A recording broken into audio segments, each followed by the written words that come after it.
us back home in Uganda. Thank you very, very much,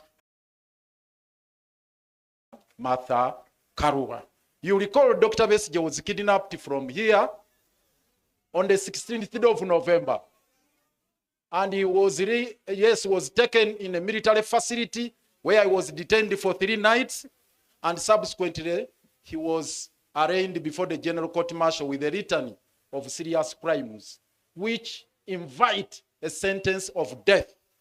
And Martha Karua took a vow and said never to happen, that because the regime in the Kampala of Mr. Yoweri Kaguta Museveni and his family, because we were faced with the family rule, with his son as the CDF commander-in-chief of the defense forces, with his brothers, with his wife. So it's a family rule. And they had vowed to take Dr. Besigye through a perfunctory trial in the General Court Martial and execute him. The son said on the 9th of June, that's when Dr. Besigye would be executed. Martha Karua took happen, and we set on a course to dismantle the General Court Martial. I'm bringing you good news.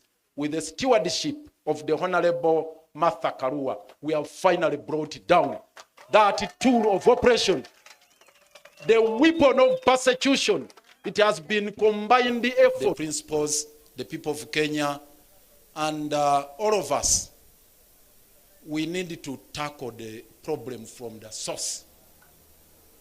This issue of kidnaps, I heard some member of parliament here say that Kenya is now the capital, not Nairobi, Kenya, the capital of kidnaps in East Africa.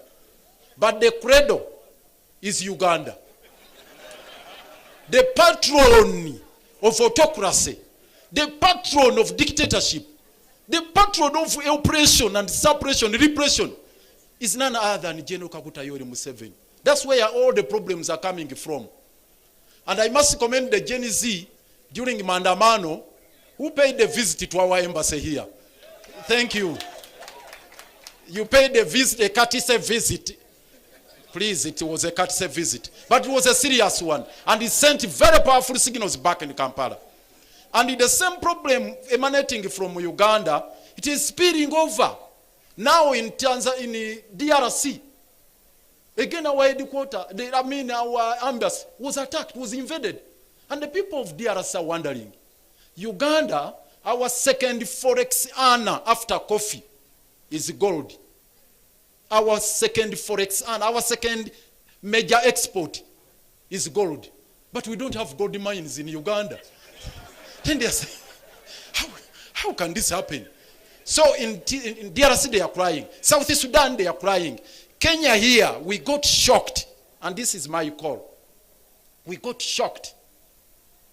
Notwithstanding the fact that Martha stood with us and all of you people of goodwill, the government demonstrated an iconoclastic attitude towards this problem. Yet Besigye was kidnapped from here. There was no official statement to condemn the act of rendition. Up to the present moment, it has not been made. And remember, Museveni's son had warned Kenya that one day I will invade Kenya. Indeed, he abused the territorial integrity of Kenya, crossed over to Riverside here, kidnapped Besigye, and took him back without even going through immigration.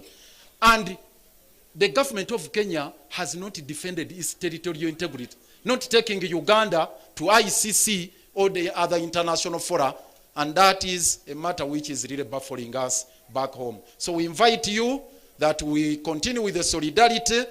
We fight the transnational or cross-border abductions and all these other forms of transgressions as a people united under Jumuiya.